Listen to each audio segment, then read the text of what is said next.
This is the second in the series of binary codes. The first one was BCD code.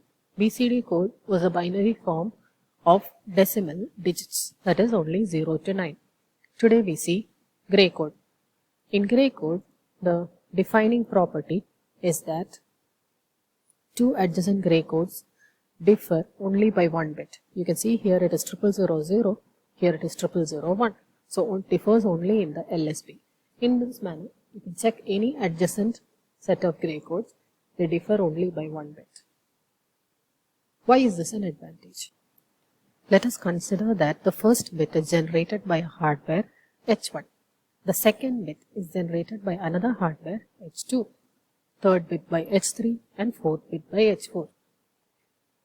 It is known that even if the hardware for generating all the 4 bits is exactly identical, the time taken cannot be exactly same.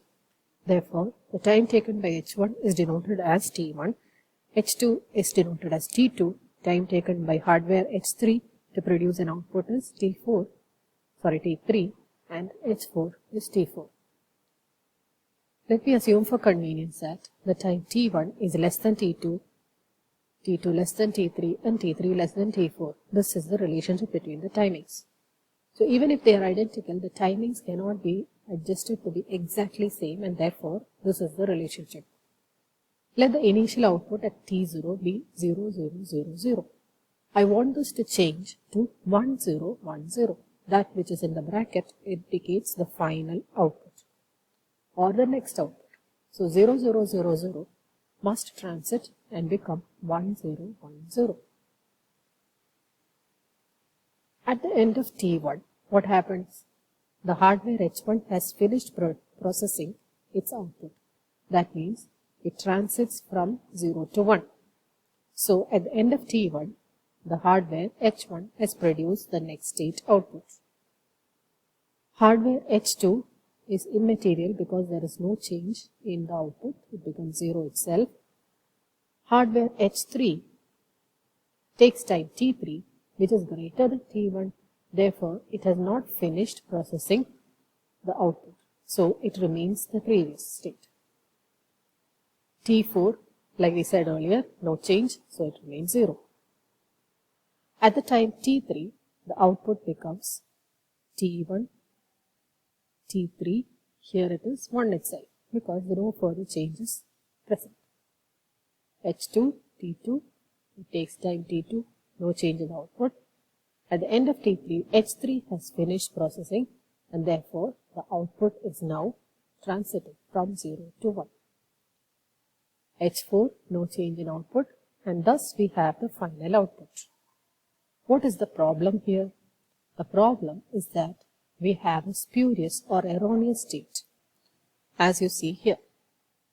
At the end of T1, the state of the output was 1000, which is actually an erroneous state. It is not the defined state. This is also referred to as a spurious state. Now this can result in a lot of errors, subsequent errors in the hardware and subsequent modules. Therefore, this is extremely dangerous. In order to avoid this, there are many methods, and one method is using a code which involves only 1 bit transition. I hope you got that. So that is gray code for you. This is the advantage of gray code, and applications of gray code are mostly based on this property. Now let us learn how to convert from binary to gray. If you are given a binary code, you start with the MSB and retain the MSB as such.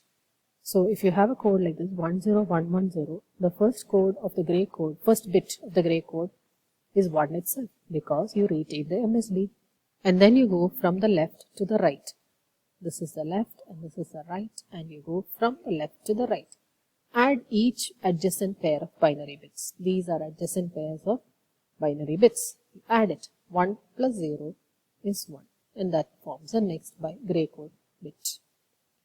In this way, when you add it, if you get any carries, you just ignore the carry. In this way, you proceed to get the gray code. Let us see an example for 10110. Like we said earlier, you retain the MSB and you start from left to right. 10110, retain the MSB. Okay. The next bit, adjacent bit is 0. So add 1 plus 0, you get the next bit, that is 1. Okay. Again, you add the next adjacent bits is 0 and 1. See, 0 plus 1. That gives me the next gray code 1. Okay. Again, the next would be 1 plus 1. 1 plus 1 is 1 0 with carry 1. So discard the carry and just use the 0. Okay. And finally, 1 plus 0 gives me 1. So this is my final gray code. So 10110 becomes 11101. That is your gray code. Okay. This is how we convert from binary to gray code. What if you want to convert from gray to binary? Once again, you start with the MSB and work your way from left to right.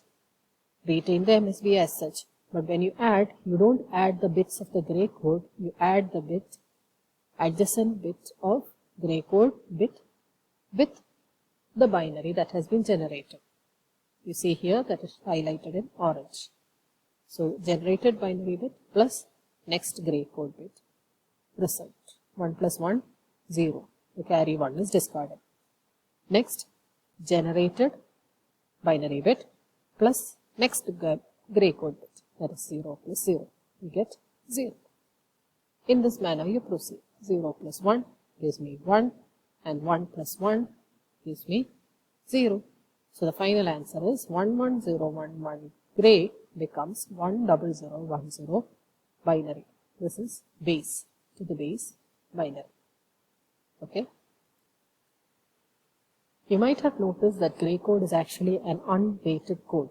That means it is unlike the binary code in which each position carries a weight of 1, 2, 4, 8, etc. And in case of hexa, it was 1, 16, 16 square, so on. So in gray code, we do not have such weights. And like I said earlier, the property that is coming of use in gray code for applications is that there is only one bit change between adjacent codes. Okay. So that is all for gray code today. I hope you've got it. Study well. Thank you. Bye.